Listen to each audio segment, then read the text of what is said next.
ये भगवान को प्राप्त करने का एक साधन है। भगवान की विरल भक्ति को प्राप्त करने का एक साधन है। एक बड़ा सुंदर संवाद शिव महापुराण की कथा में आता है, आप लोग पहले भी श्रवण किए हैं।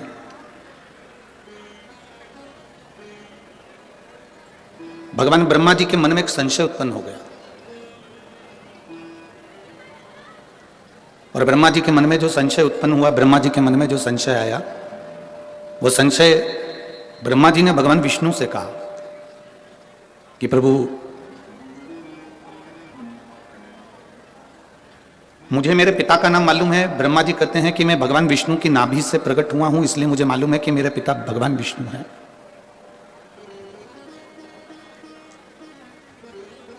मेरे पिता भगवान विष्णु हैं, ये मैं जानता हूं। ये ब्रह्मा जी कह रहे हैं कि मुझे मेरे पिता का नाम मालूम है कि मेरे पिता भगवान विष्णु हैं, क्योंकि मैं कमल के पुष्प पर नाभि से प्रकट हुआ।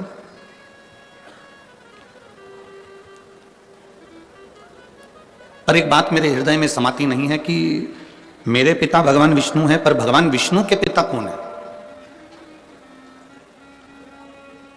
भगवान नारायण के पिता का नाम मैं नहीं जानता, मेरे दादाजी का नाम मैं नहीं जानता। भगवान ब्रह्मदेव कह रहे हैं ये बात, भगवान ब्रह्मा जी कह रहे हैं।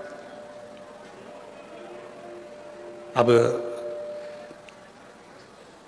जैसे ब्रह्मा जी ने कहा तो भगवान विष्णु के मुख से निकल गया कि ब्रह्मा जी, आप कह रहे हो कि आप अपने पिता को जानते हो पर अपने दादाजी को नहीं जानते। भगवान विष्णु के पिता कौन है ये आपको नहीं मालूम। तो स्वयं भगवान नारायण ने अपने मुख से कहा कि मेरे पिता देवाधिदेव महादेव है, वो मेरे पिता है। ये भगवान विष्णु कह रहे हैं कि मैं अपने पिता का नाम जानता हूं, मेरे पिता देवाधिदेव महादेव है।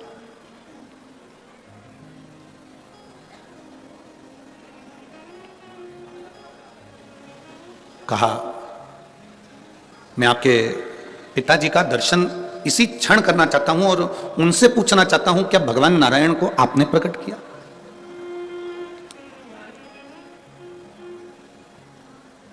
क्या भगवान नारायण को प्रकट करने वाले आप हो?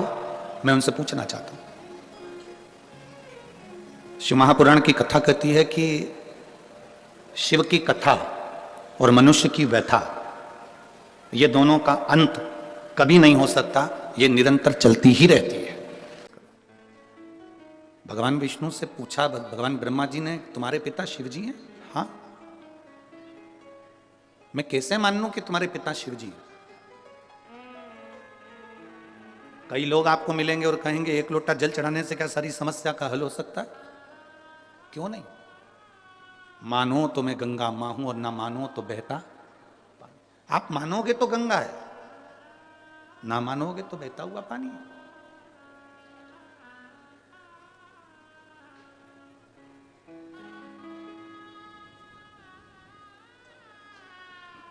ये आपके ऊपर निर्भर करता है कि आप परमात्मा को कैसे रिझा रहे हो।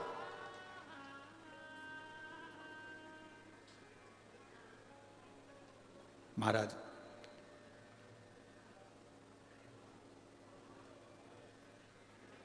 क्या शिव तुम्हारे पिता हैं? हां। स्वयं शिव आके कह सकते हैं कि मैं इनका पिता हूं? क्यों नहीं? एक अग्नि का एक पर्वत को ब्रह्मा और विष्णु ने घुमाना प्रारंभ करा। ब्रह्मा और विष्णु ने जैसे ही पर्वत को घुमाया तो उसमें से एक अग्नि का खंभ प्रकट होया, जिसको लिंग की आकृति जैसा था, शिवलिंग की एक आकृति जैसा था।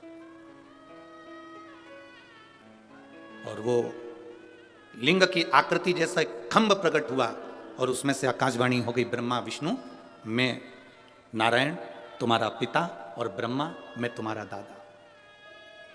ब्रह्मा जी मानने को ही तैयार नहीं कि ये पिताजी है। हाँ, अगर ये शिवलिंग तुम्हारे पिता हैं तो इनके चरण कहां हैं और इनका सिर कहां है? जिस शिवालय में आप जल चढ़ाने के लिए जाते हो, जिस शंकर जी के मंदिर में आप जल चढ़ाने के लिए जाते हो, उस शंकर जी के शिवलिंग में कोई तुमसे पूछे कि इसका चरण कहां है, इसका सिर कहां है, तो आप बता नहीं सकते, क्योंकि शिव महापुराण की कथा कहती है कि एक एक कण कण में, एक एक कण कण के अंदर मेरा शंकर का वासा है। तुम्हारी मर्जी पड़े जहां से तुम उसको प्रणाम कर लो, वो वहीं से प्रकट होकर तुमको दर्शन दे देता है। उसको उसका स्थान नहीं ढूंढा जाता कि आगे कहां पीछे कहां।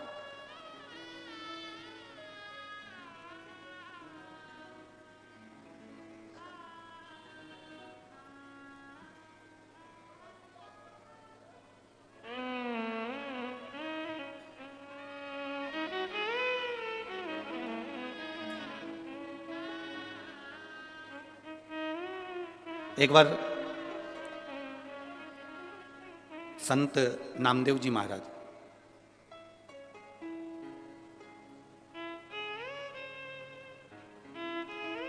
ये पंजाब की पवित्र भूमि पर आ गए।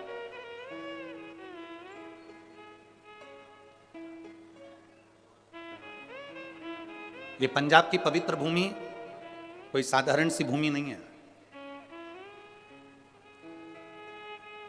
शंकर भगवान को अगर प्राप्त करना है, बद्रीनाथ हो, केदारनाथ हो, कैलाश पर्वत हो, श्री खंडेश्वर महादेव हो, केदारेश्वर महादेव हो, भगवान शिव की प्राप्ति अगर करना हो तो ये पंजाब की भूमि कोई साधारण भूमि नहीं है, संतों की पवित्र भूमि है और यहां से शंकर की यात्रा प्रारंभ होती है।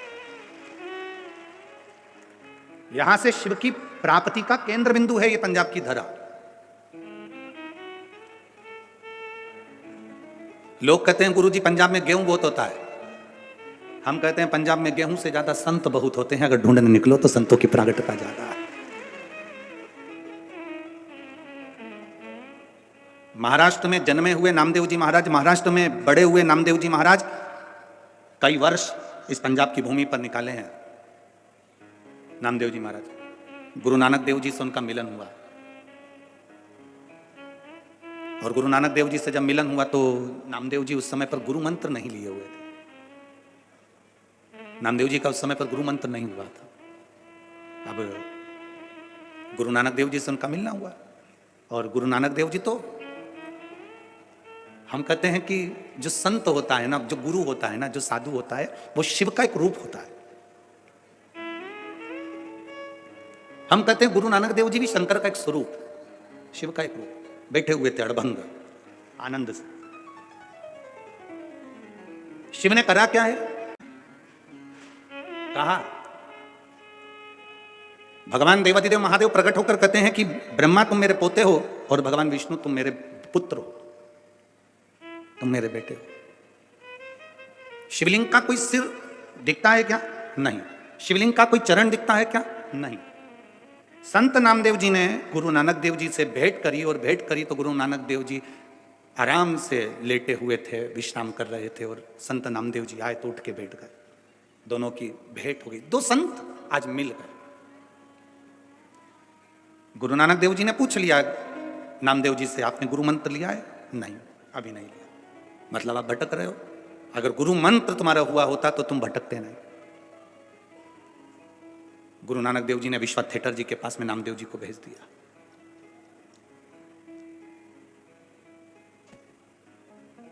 संत नामदेव जी ने गुरु नानक देव जी से पूछा कि असली गुरु की पहचान क्या है?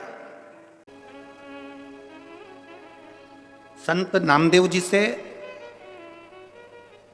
गुरु नानक देव जी कह रहे हैं कि सच्चा गुरु, सच्चा संत तीन चीजों से दूर रहता है। पहले नंबर पर बोलो, जम के बोलो जरा, नमस्कार। दुनिया के लोगों को नमस्कार बड़ा पसंद है और केवल दुनिया के लोगों को नहीं, भगवान शंकर के ससुर को भी नमस्कार पसंद था। दक्ष प्रजापति को शंकर जी बैठे थे, भोले भाले बैठे थे, सभा लगी थी। दक्ष प्रजापति आए, शंकर जी नहीं देख पाए। हमने उठकर प्रणाम करा, शंकर जी उठ ही नहीं पाए, वो तो अलमस्त बैठे हुए, अलमस्त। दक्ष प्रजापति को नमस्कार बड़ा पसंद था, इन्होंने नहीं करा, गुस्सा आ गया। दक्ष प्रजापति को क्रोध आया और क्रोध आते से दक्ष प्रजापति ने श्राप दे दिया भगवान शंकर को, ए शिव, मैं तुझे श्राप देता हूं, तू मेरी बेटी का पति होकर, मेरा दामाद होकर तूने मुझे प्रणाम नहीं करा, मैं तुझे श्राप देता हूं, तू शमशान में निवास करेगा। मेरा श्राप है तुझे, तू शमशान में निवास करेगा। शंकर भगवान जैसे ही सुने शमशान में निवास, शिव जी डमरू बजाकर नाचने लगे। भगवान विष्णु पास में बैठे थे, उन्होंने कहा तुम्हें आशीर्वाद नहीं मिला, श्राप मिला। शमशान में रहोगे आज से, तुम्हारे ससुर ने श्राप दिया। शंकर जी बोले मेरे ससुर जैसा दुनिया में कोई ससुर नहीं हो सकता। कितनी लंबी सोचता है, उसको मालूम है दामाद बिल्कुल सीधा साधा है, और कहीं प्लाट देता और मैं मकान बना लेता तो कोई कब्जा कर लेता, शमशान में कौन बनाएगा। इसलिए मेरे ससुर ने मुझे प्लाट भी शमशान में दिया, ऐसी जगह जहां कोई कब्जा नहीं कर सकता। भगवान विष्णु ने माथा ठोका, भोलेनाथ तुम सही में भोलेनाथ हो। श्राप मिलने के बाद भी खुश। किसी किसी को नमस्कार प्रिय है, गुरु नानक देव जी ने नामदेव जी से कहा कि संत के 3 लक्षण हैं और 3 लक्षणों पर जिसका स्मरण करिए। पहला, संत गुरु नमस्कार से दूर होता है, दूर।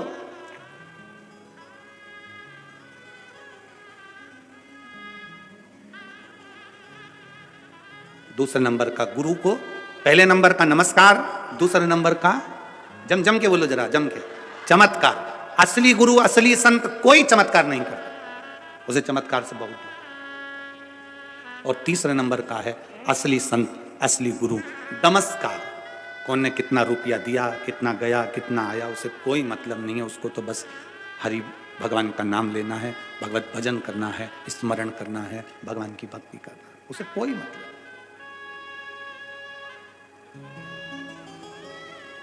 और जब भगवान की अविरल भक्ति, भगवान शिव की अविरल भक्ति एक आनंद के साथ में जो रहती है, वो सुख प्रदान करती है, सुख प्रदान। कहा गुरु नानक देव जी ने संत नामदेव जी से कहा कि असली गुरु की शरणागति चाहिए। तो असली गुरु कहां मिल सकता है? गुरु नानक देव जी ने यह नहीं कहा कि तुम मेरे पास में रहो। गुरु नानक देव जी ने कह दिया कि तुम शिव के मंदिर में विश्वा थिएटर जी बैठे हुए हैं, तुम जाओ और उनसे गुरु मंत्र लो। अब देखिए, गुरु नानक देव जी ने नामदेव जी को जाते समय कह दिया था कि गुरु सब में रब को देखता है, सब में।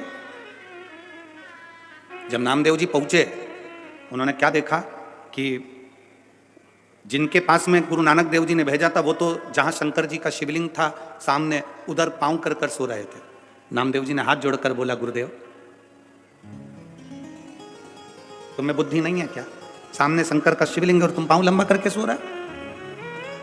गुरु जी ने नामदेव जी से कहा, एक काम करो, मेरा पांव उठाओ, जहां पर शंकर जी नहीं है वहां रख दो। मेरा पांव उठाओ, जहां शिव नहीं वहां रख दो। गुरु नानक देव जी ने कहकर भेजा था कि तुझ में, मुझ में, सब में रब समाया है। गुरु नानक देव जी ने कहकर भेजा था नामदेव जी को। नामदेव जी समझ नहीं पाए थे। मेरे पांव को उठाओ, जहां शिव नहीं वहां पर मेरा पांव रख दिया जाए। चरण उठाकर नामदेव जी महाराज जहां पर विश्वा थिएटर जी का पांव रखते थे, वहां पर शंकर का शिवलिंग सामने नजर आने लगता था। गुरु नानक देव जी उसी जगह पर सामने प्रकट होकर कहते हैं, नामदेव जी हर एक चप्पे चप्पे में रब समाया है, सब में उसी को देखो, वो सब उसी की माया है, सब उसी की। इसीलिए फिल्म बनाने वालों ने गाना लिख दिया, तुझ में रब दिखता है। सब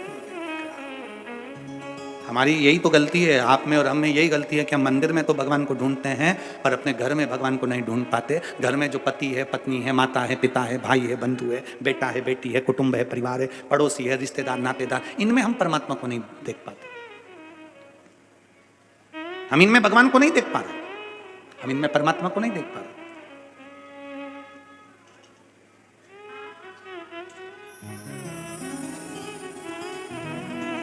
हम दूसरी जगह देख रहे हैं। जैसे एक बार यमराज पृथ्वी पर आ गए और एक लड़के को लेने के लिए यमराज आए। उसका अंतिम समय चल रहा था, उसकी अंतिम सांस थी, अंतिम क्षण था। आज उसकी फाइल समाप्त होना थी और यमराज ने आते ही कर दिया। लड़के ने पूछा, तुम कौन हो? मेरी जान? हाँ। लड़के ने कल ले जाओ, यहां से 4 घर छोड़ के रहती है। यमराज बोला, मैं तेरे प्राण लेने आया हूं। प्राण मेरे? हाँ। 4 दिन से मेरे प्राण वही खा रही, ले जा।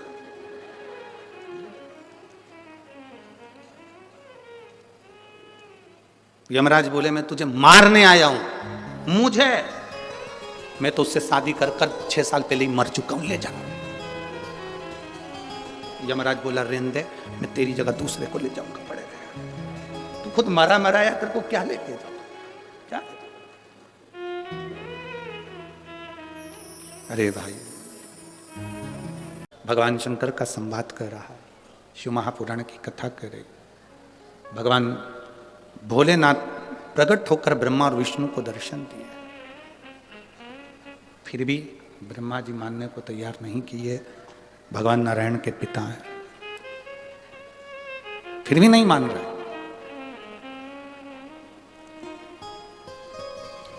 ब्रह्मा जी ने कहा तुम्हारे पिताजी के चरण के दर्शन और सिर के दर्शन करना।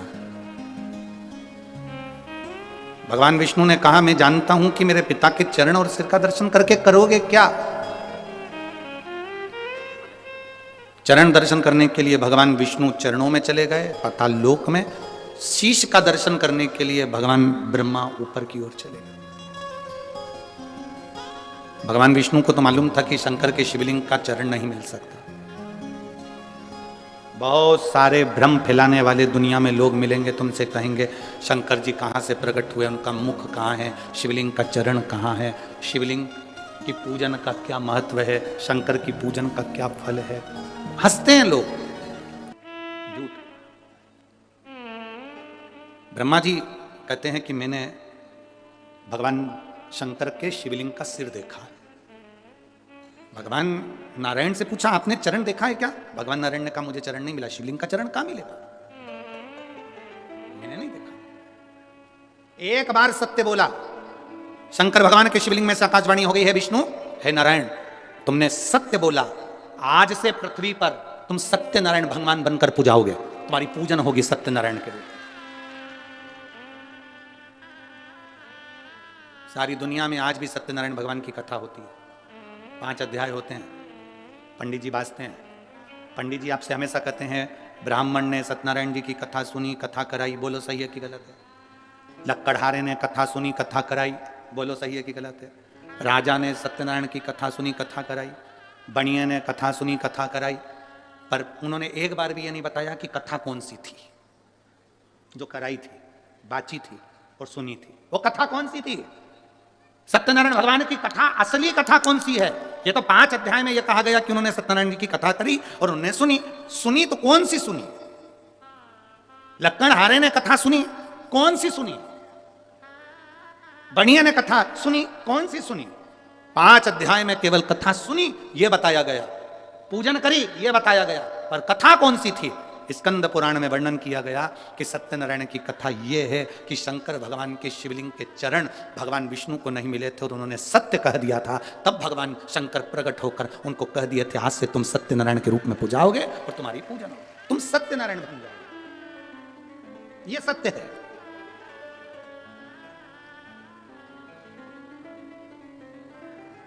दुनिया में केवल एक जगह ऐसी है जहां मरे हुए व्यक्ति को भी बांध कर ले जाया जाता है। कहां? बोलो बोलो, जम के बोलो। शमशान। केवल एक जगह दुनिया में ऐसी है जहां मरे हुए व्यक्ति को भी बांध कर ले जाया जाता है, क्योंकि ले जाने वालों को भी यह समझ में नहीं आता, भग गया तो दूसरा कहां से ठिकाना क्या?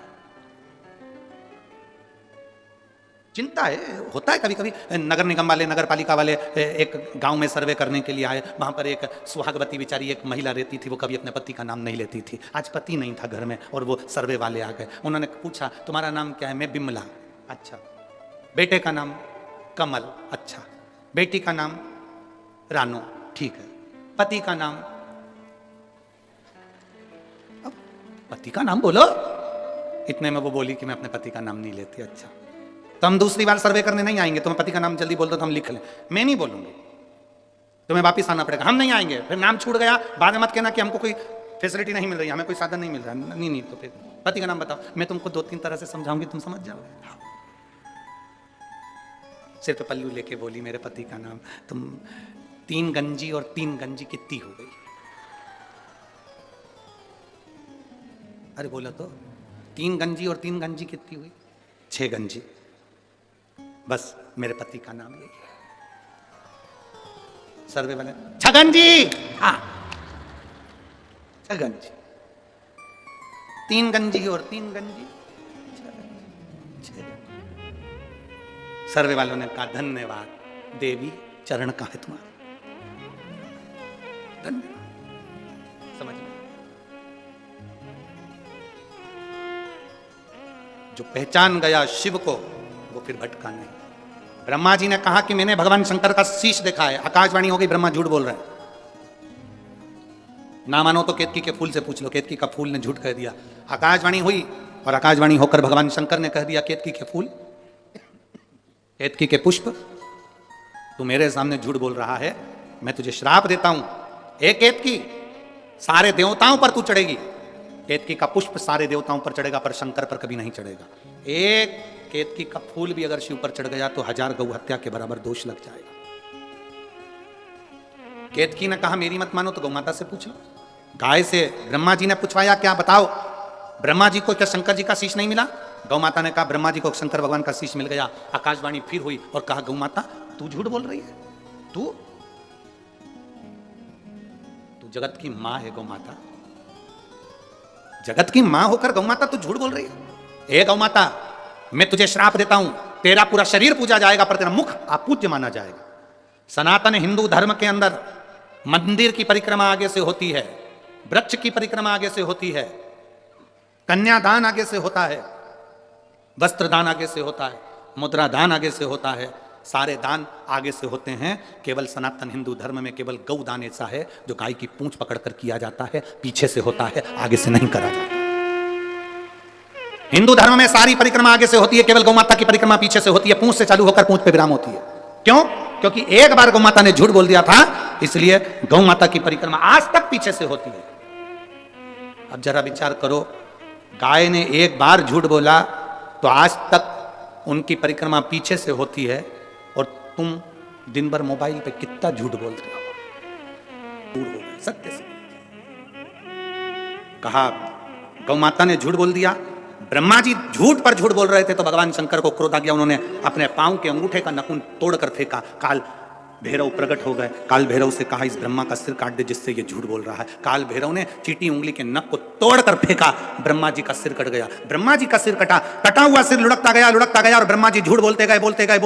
ब्रह्मा जी के कटे हुए सिर में से रक्त बहता चले गया। वो रक्त से कर्मनाशा नदी प्रकट हो गई। भारत की भूमि पर केवल एक नदी आज भी ऐसी बहती है जिस नदी का पानी कुत्ता भी नहीं पीता, जिसको कर्मनाशा नदी का। केवल भारत की भूमि पर एक नदी ऐसी है जिसका पानी पक्षी भी नहीं पीता, कुत्ता भी नहीं पीता। उस कर्मनाशा नदी का जल जिसके शरीर पर छींटा भी पड़ जाता है तो उसकी 71 पीढ़ी में किसी ने दान करा होता है, पुण्य करा होता है, कथा सुनी होती है, भजन करा होता है, व्रत करा होता है, उद्यापन करा होता है, कन्यादान करा होता है, गौदान करा होता है, वो 71 पीढ़ी का पुण्य समाप्त हो जाता है। वो कर्मनाशा आज भी उत्तर प्रदेश में बह रही है। आज भी कर्मनाशा। उत्तर प्रदेश गवर्नमेंट ने बड़े बड़े बोर्ड लगा कर रखे हैं, ये कर्मनाशा नदी है, इसमें हाथ न धोइए, ये कर्मनाशा नदी है, इसका पानी का छींटा न लीजिए, ये कर्मनाशा नदी है जिसका एक जल का छींटा भी मनुष्य के कर्म को नाश कर देता है, ये ब्रह्मा जी के रक्त से बनी है। आज भी लिखा है, बड़े बड़े बोर्ड लगे हैं कर्मनाशा नदी पर।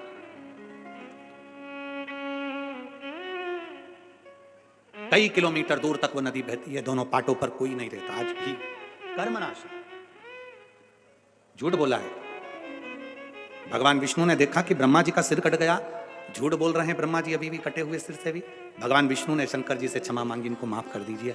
कहां जाएंगे इनका कटा हुआ सिर कहां जाएगा? आप कृपा करिए, आप भोले हैं, आप शिव हैं, आप त्रिकालदर्शी, आप कैलाशी, आप शंकर हैं, करुणा करिए, दया करिए। भगवान शिव ने कहा सुनो नारायण, आपके कहने पर मैं ब्रह्मा जी के कटे हुए सिर को वर देता हूं, यह बड़ का वृक्ष बन जाएगा, बट वृक्ष बन जाएगा। इस बट वृक्ष के नीचे मैं स्वयं विराजमान होऊंगा और मेरा नाम बटकेश्वर महादेव कहलाएगा। मैं स्वयं बैठूंगा बटकेश्वर महादेव के रूप में विराजित। सनातन धर्म के अंतर्गत आज भी बटकेश्वर महादेव बड़ के पेड़ के नीचे शंकर का यदि शिवलिंग होता है और उसका यदि हम एक बार भी अपने जीवन में एक लोटा जल बड़ के पेड़ के नीचे के शिवलिंग को चढ़ा देते हैं तो उसका फल जरूर मिलता, बहुत मिलता। आप लोगों ने कथा सुनी होगी राजा दशरथ जी की। दशरथ जी पूर्व जन्म में एक ब्राह्मण थे जिनका नाम था हर ब्राह्मण। क्या नाम था? जम के बोलो जरा। हर ब्राह्मण। दशरथ जी पूर्व समय में एक ब्राह्मण थे जिनका नाम था हर ब्राह्मण। इनका नियम था शिव जी के मंदिर में जाकर 108 बेलपत्र शंकर भगवान को समर्पित करते थे। और 108 बेलपत्र चढ़ाने का इनका नियम दूसरा था। 107 बेलपत्र तो ये शिवलिंग पर चढ़ाते थे और एक बेलपत्र उठाकर ये अशोक सुंदरी वाली जगह पर चढ़ा देते थे। तो कितनी हो गई कुल मिला के? 100।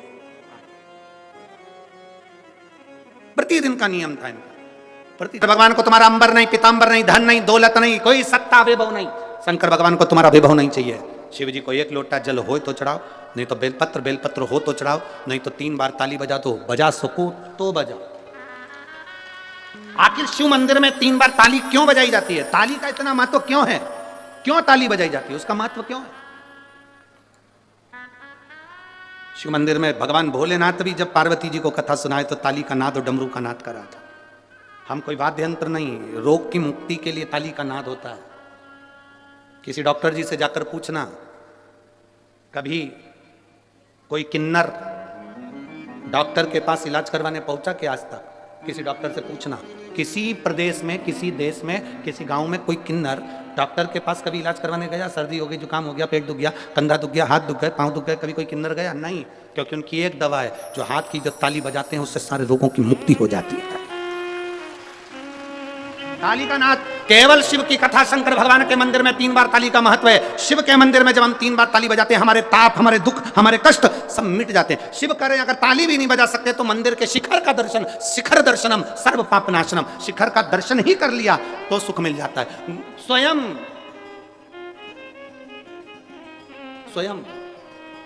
गुरु नानक देव जी से बाले ने पूछ लिया था। गुरु नानक देव जी से बाले ने पूछा था कि ये जितने शिखर होते हैं, इनके शिखर का दर्शन क्या देता है? तो कि ये दुखों का निवारण कर देता है, दुखों का। आप मंदिर में प्रवेश नहीं कर सकते, आप गुरुद्वारे के अंदर प्रवेश नहीं कर सकते, उसके शिखर का मात्र दर्शन हो जाता है तो हमें सुख का अनुभव हो जाता है। शिखर दर्शनम सर्व पाप नाशनम। फिर कहा, अगर मंदिर के शिखर का भी दर्शन नहीं कर सकते, एक लोटा पानी भी नहीं चढ़ा सकते, बेलपत्र भी नहीं चढ़ा सकते, तो मंदिर के सामने से निकलकर चले जाओ, उसकी दृष्टि में भी आ गए तो कल्याण हो जाएगा। बहुत है उतना, उसके सामने भी पहुंच गए तो हमारा कल्याण निश्चित है। दशरथ जी, हर ब्राह्मण 107 बेलपत्र शिवलिंग पर, 1 बेलपत्र अशोक सुंदरी पर 108। आज दशरथ जी के शरीर में, जो हर ब्राह्मण है, इसके शरीर में आज ताप आ गया, बुखार आ गया। हर ब्राह्मण ने कहा, बुखार, ज्वर, अभी मुझे मत आना, मैं मंदिर जा रहा हूं, फिर निकल जाऊं तब आना। कौन होगा जो ज्वर को, बीमारी को, दुख को रोक देगा? हर ब्राह्मण ने शंकर का नाम लेकर दुख को रोक दिया। बुखार, हर ब्राह्मण ने जैसे ही सुना स्त्री के रोने की आवाज तो चिल्लाकर पूछा, कौन है? दीवार के पीछे कौन है? ये दीवार के पीछे कौन है? कौन? स्त्री रोते रोते बोली, मैं एक प्रेत, एक राक्षस, एक असुर हूं। अपने पति को, माता पिता को, परिवारजन को अपशब्द कहती थी। जो जल शिवजी के मंदिर में जाता था, उस जल के पात्र को मैं झूठा करके पटक देती थी, इसलिए प्रेत योनि में पड़ गई हूं। मुझे मुक्त करिए, मुझे मुक्त। हाँ, हमने एक बात आप लोगों को पहले कथा में कही थी, आपके स्मरण में होगा। हमेशा कहते हैं 1 लोटा जल महादेव को चढ़ाओ। हमने कथाओं में कई बार कहा, कभी कभी 2 लोटा जल भी महादेव को चढ़ाओ। किस लिए? 1 लोटा जल तुम्हारे लिए और 1 लोटा जल जो बॉर्डर पर हमारे भारत के सैनिक खड़े हैं उनकी रक्षा के लिए। 1 लोटा जल कभी उसके लिए भी समर्पित।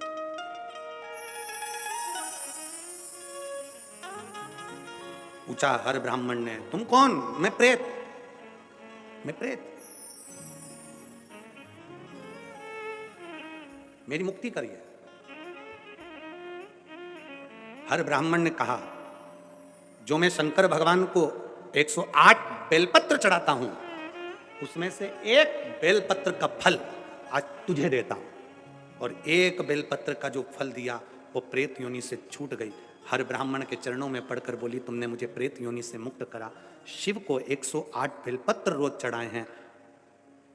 तुम, अगला जन्म तुम्हारा राजा दशरथ के रूप में होगा और तुम्हारे घर में स्वयं राम तुम्हारी गोद में खेलेंगे, स्वयं राम।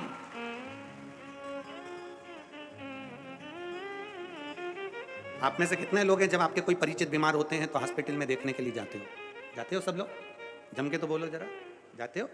आपसे निवेदन है, कोई परिवार में, मोहल्ले में, कॉलोनी में, सोसाइटी में, नगर में, गांव में कोई बीमार पड़ा है, हॉस्पिटल में पड़ा है, उसको देखने जाओ तो 1 किलो सेव फल भले मत ले जाओ, केले, फल, फ्रूट भले लेकर मत जाओ, पर इतना जरूर करो, कोई बीमार पड़ा है तो उसके हॉस्पिटल में जाने से पहले शंकर जी के मंदिर में 1 लोटा जल चढ़ाकर प्रार्थना कर जाना, बाबा मैं जिसको देखने जा रही हूँ उसको सही कर देना। आप मेरे साथ चलो मेरे शंभू, आपका जल मेरे साथ चले। शिव जी का चढ़ा हुआ जल अपने हाथों में लगाकर एक बार जब मरीज से मिलने के लिए जाओ तो उसको जरूर अपना स्पर्श का भाव देकर कि तू ठीक होगा, चिंता मत करना, मैंने देवादिदेव महादेव से प्रार्थना करी है, वो तुझे ठीक करेगा ही करेगा, तुझे दुख नहीं दे सकता। भगवान शिव बटकेश्वर महादेव बने, जिनकी आराधना देवताओं ने करी। भगवान सृष्टि की रचना के लिए ब्रह्मा विष्णु महेश प्रकट होते हैं। ब्रह्मा विष्णु महेश के लिए एक बार जोरदार ताली बजाकर स्वागत करें, बड़े भावों से, आनंद से। बठिंडा पंजाब में 2 बजे से 5 बजे तक शिव महापुराण की कथा चल रही है। भाव से, आनंद से आप और हम सब श्रवण कर रहे हैं। आज कथा का दूसरा दिवस यहाँ विराम की ओर ले रहा है। कल कथा के तीसरे दिवस में प्रवेश करेंगे। भाव से कथा का रसपान ग्रहण करेंगे। एक बार दोनों हाथ उठाकर हर हर महादेव